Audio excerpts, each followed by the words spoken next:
کیا ایک مثالی حکمراں وہ ہو سکتا ہے جسے حکومت کرنے کی خواہش ہی نہ ہو؟ یہ سوال ہی اپنے آپ میں ایک پہیلی ہے۔ بالکل، لیکن یہی وہ انقلابی خیال ہے جو افلاطون نے تقریباً 2500 سال پہلے اپنی مشہور زمانہ کتاب جمہوریہ میں پیش کیا تھا۔ اور حیرت کی بات یہ ہے کہ یہ خیال آج بھی اتنا ہی چونکا دینے والا ہے جتنا اس وقت تھا۔ افلاطون کا بنیادی نقطہ یہ تھا کہ جو لوگ اقتدار کے بھوکے ہوتے ہیں وہ اس کے اہل ہی نہیں ہوتے۔ صحیح۔ ان کی نظر میں حقیقی حکمراں تو وہ ہے جسے ایک طرح سے مجبور کیا جائے۔ واہ، تو یہ خیال کہ جو حکومت نہیں کرنا چاہتا وہی بہترین حکمران ہے، یہ 2500 سال پرانا ہے۔ مجھے تو یہ بہت جدید سوچ لگی تھی۔ جی ہاں۔ آج ہم اسی گہری سوچ کی تہہ تک جائیں گے۔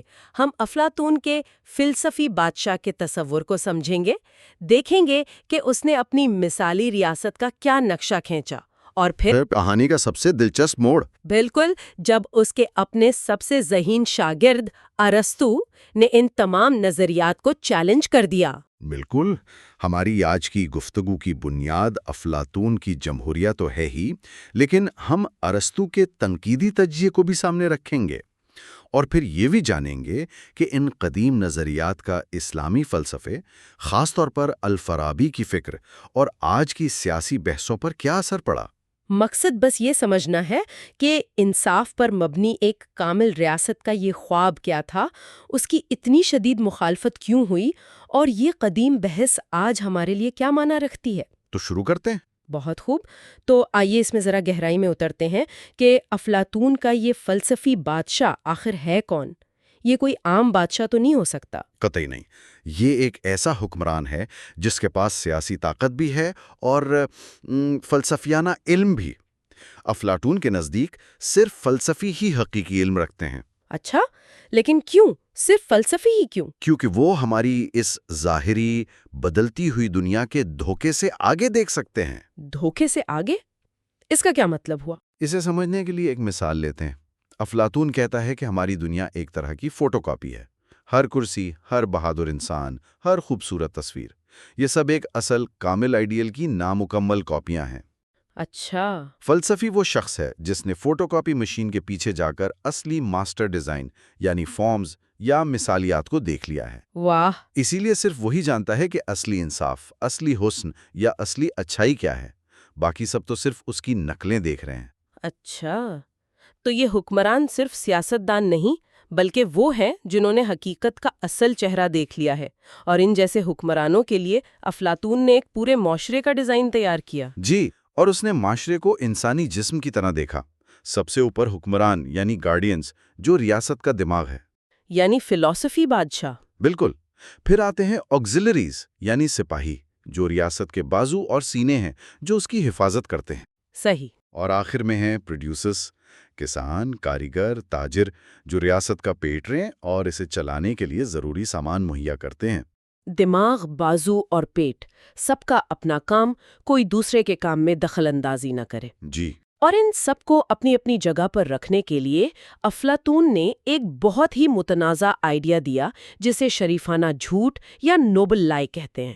یہ نام سن کر ہی عجیب لگتا ہے۔ بالکل، اور یہ آج بھی سب سے زیادہ تنقید کا نشانہ بنتا ہے۔ یہ ایک کہانی تھی جو ریاست کے تمام شہریوں کو سنائی جانی تھی۔ کیسی کہانی؟ کہ خدا نے تخلیق کے وقت کچھ روحوں میں سونا، کچھ میں چاندی اور کچھ میں کانسی ملا دی ہے۔ سونے والے حکمران بننے کے لائق ہیں، چاندی والے سپاہی اور کانسی والے پیداگار۔ ایک منٹ، یعنی آپ کی پیدائش سے ہی آپ کا طبقہ طے ہو گیا اور یہ خدا کا فیصلہ ہے؟ یہ تو سیدھا سیدھا پروپیگنڈا لگتا ہے۔ افلاطون کی نظر میں یہ معاشرے کو جوڑنے والا ایک ضروری گلو تھا۔ اس کا مقصد تھا کہ کوئی حسد نہ کرے اور سب ہم آہنگی سے اپنا کام کریں، یہ مان کر کہ یہ فطرت کا نظام ہے۔ اچھا۔ اور فلسفی کے اس مقام تک پہنچنے کے سفر کو اس نے اپنی مشہور غار کی تمثیل یعنی ایلیگری آف دا کیو میں بیان کیا ہے۔ ہاں، یہ تو میں نے بھی سنی ہے۔ کچھ قیدی ہیں جو بچپن سے ایک غار میں زنجیروں میں جکڑے ہیں اور صرف سامنے کی دیوار دیکھ سکتے ہیں۔ جی۔ ان کے پیچھے آگ جل رہی ہے اور چیزوں کے سائے دیوار پر پڑ رہے ہیں، اور وہ ان سایوں کو ہی حقیقت سمجھتے ہیں۔ بالکل۔ اور فلسفہ وہ قیدی ہے جو کسی طرح آزاد ہو کر غار سے باہر نکلتا ہے۔ پہلے تو سورج کی تیز روشنیوں سے اندھا کر دیتی ہے، لیکن آہستہ آہستہ وہ حقیقی دنیا کو دیکھتا ہے، درخت، پہاڑ اور آخرکار خود سورج کو۔ اور یہ سورج ہی خیر مطلق یا فارم آف دا گڈ کی علامت ہے، یعنی تمام حقیقتوں کا سرچشمہ۔ بالکل۔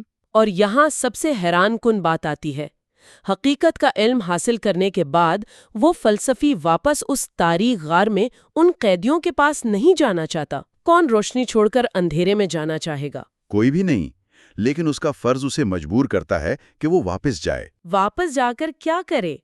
باقی قیدیوں کو بھی حقیقت کے بارے میں بتائے۔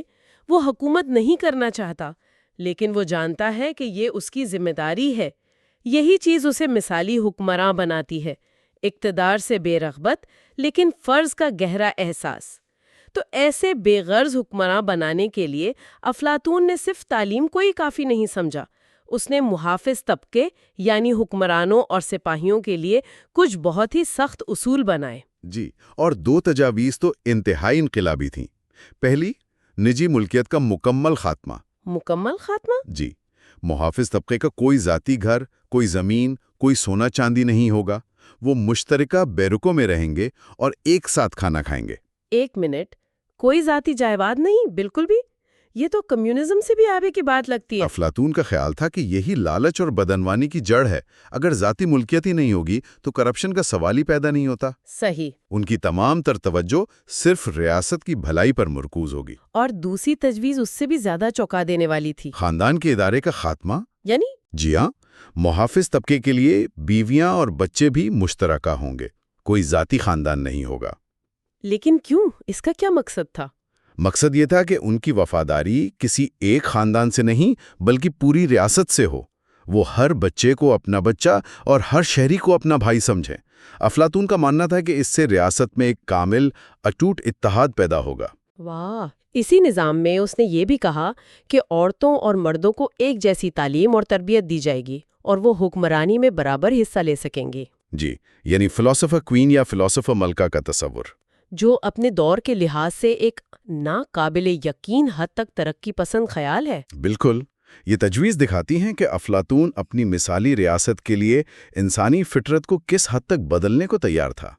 وہ ایک ایسا انسان بنانا چاہتا تھا جو ذاتی مفاد سے مکمل طور پر بالاتر ہو، متحد اور شاید کچھ لوگوں کے لیے ایک خوفناک حد تک کنٹرولڈ معاشرے کا نقشہ پیش کر دیا ہے۔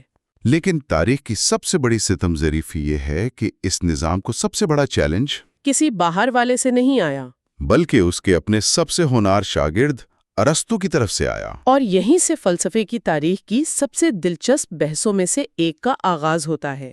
ارسطو نے اپنے استاد کے ان تمام نظریات کو حقیقت پسندی اور عقل عام کی کسوٹی پر پرکھا اور تقریباً مکمل طور پر مسترد کر دیا۔ مکمل طور پر مسترد کر دیا۔ جی، اس کا مرکزی نقطہ یہ تھا کہ افلاطون کا اتحاد پر ضرورت سے زیادہ زور انسانی فطرت اور ایک صحت مند ریاست کی اصل روح کے خلاف ہے۔ اچھا، تو اتحاد پر تو ارسطو نے اعتراض کر دیا، لیکن افلاطون کی اس تجویز کا کیا بنا کہ حکمرانوں کی کوئی ذاتی ملکیت نہیں ہونی چاہیے؟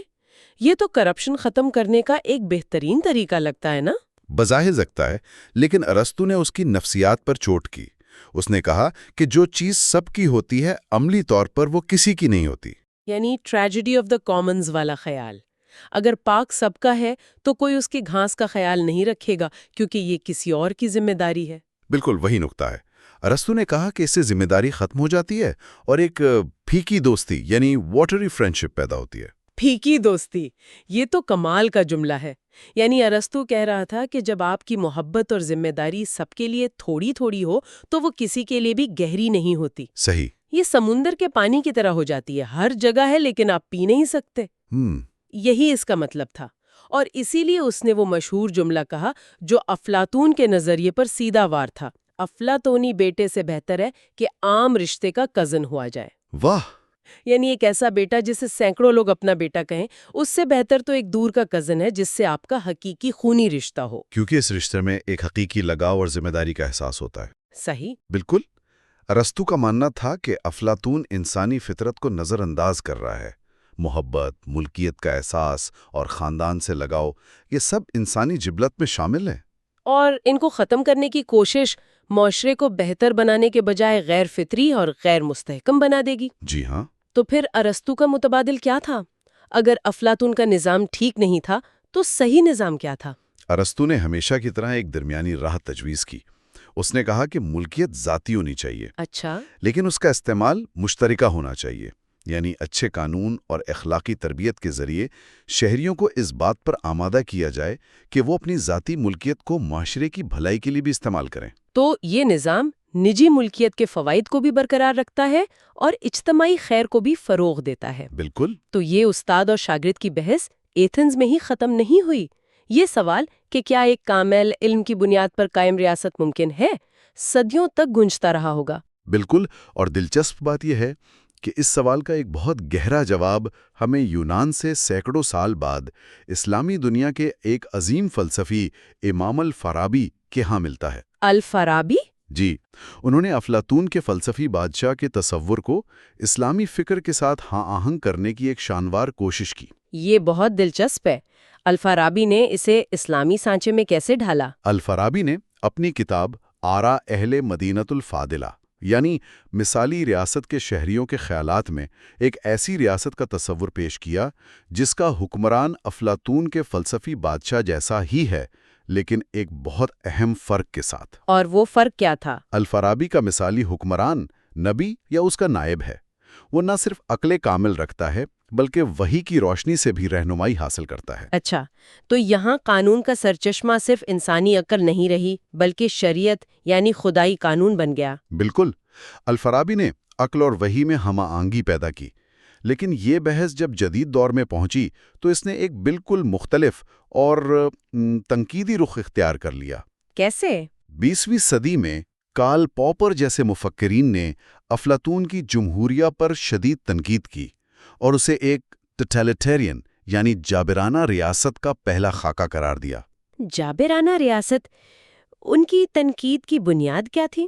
پوپر کا کہنا تھا کہ افلاطون کی ریاست میں فرد کی آزادی کو اجتماعی بھلائی کے نام پر مکمل طور پر ختم کر دیا گیا ہے۔ مطلب؟ ایک سخت طبقاتی نظام ہے، حکمرانوں کے پاس لامحدود اختیارات ہیں اور شریفانہ جھوٹ جیسی چیزیں دراصل ریاستی پروپیگنڈا ہیں۔ لیکن کیا افلاطون کا حامی یہ نہیں کہہ سکتا کہ یہ آزادی کا خاتمہ نہیں بلکہ اسے اجتماعی بھلائی کے تابع کرنا ہے؟ جیسے ہم ٹریفک قوانین پر عمل کرنے کے لیے اپنی مرضی سے گاڑی چلانے کی آزادی قربان کر دیتے ہیں تاکہ سب محفوظ رہیں۔ یہ ایک بہترین نکتہ ہے اور پوپر اس کا جواب دیتا ہے۔ وہ کہتا ہے کہ ٹریفک قوانین پر بحث ہو سکتی ہے، انہیں بدلا جا سکتا ہے۔ یہ ایک کھلا معاشرہ یعنی اوپن سوسائٹی ہے۔ صحیح۔ لیکن افلاطون کی ریاست میں فلسفی بادشاہ کے فیصلے پر سوال اٹھانے کی کوئی گنجائش نہیں، کیونکہ وہ تو حقیقت جانتا ہے۔ یہ ایک بند معاشرہ یعنی کلوزڈ سوسائٹی ہے جو ترقی نہیں کر سکتا۔ اور یہ بحث آج بھی زندہ ہے، لیکن ایک نئے نام کے ساتھ۔ ہم اسے جمہوریت مقابلہ ایپسٹوکریسی کہتے ہیں۔ بالکل، اور یہ بہت سادہ سوال ہے، کیا جہاز اڑانے کا فیصلہ تمام مسافروں کو ووٹ سے کرنا چاہیے یا صرف پائلٹ کو؟ ظاہر ہے پائلٹ کو۔ افلاطون کا فلسفی بادشاہ دراصل یہی کہہ رہا تھا کہ ریاست چلانا ایک پائلٹ کا کام ہے، ہر مسافر کا نہیں۔ آج بھی یہ سوال زندہ ہے کہ کیا حکومت کرنا ایک مہارت ہے جو صرف کچھ پڑھے لکھے اور قابل لوگوں کے پاس ہونی چاہیے؟ افلاطون کی جمہوریہ بلا شبہ ایک عظیم فکری تجربہ ہے، لیکن کچھ ماہرین کا خیال ہے کہ اس کی ایک اور زیادہ گہری طے بھی ہو سکتی ہے۔ کیا مطلب؟ کیا ہو اگر سقراط کے کچھ دلائل جان بوجھ کر کمزور رکھے گئے ہوں؟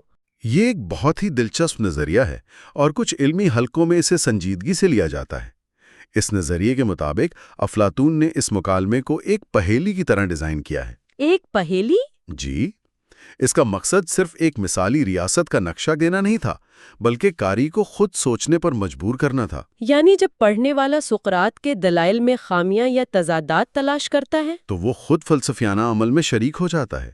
وہ خود سے سوال کرنے لگتا ہے کہ انصاف کیا ہے، ایک اچھی ریاست کیسی ہونی چاہیے۔ اچھا، اس طرح کتاب اسے تیار شدہ جوابات دینے کے بجائے اسے خود جوابات تلاش کرنے کے سفر پر روانہ کرتی ہے۔ افلاطون قاری کو سکھا نہیں رہا بلکہ اسے سوچنا سکھا رہا ہے۔ تو شاید جمہوریہ کا اصل مقصد ایک کامل ریاست کا خاکہ پیش کرنا نہیں بلکہ ایک کامل سوچنے والے ذہن کو تشکیل دینا ہے۔ بالکل، اور شاید یہی اس کتاب کی عظمت ہے کہ 2500 سال بعد بھی یہ ہمیں ان بنیادی سوالات پر غور کرنے پر مجبور کرتی ہے کہ ایک اچھا انسان اور ایک اچھا معاشرہ کیا ہوتا ہے، اور یہ ہمیں ایک آخری سوال پر چھوڑ جاتا ہے۔ ایک بہترین تحریر وہ ہے جو آپ کو تمام جوابات دے دے، یا وہ جو آپ سے صحیح سوالات پوچھیں اور آپ کو خود ایک فلسفی بننے پر مجبور کر دے۔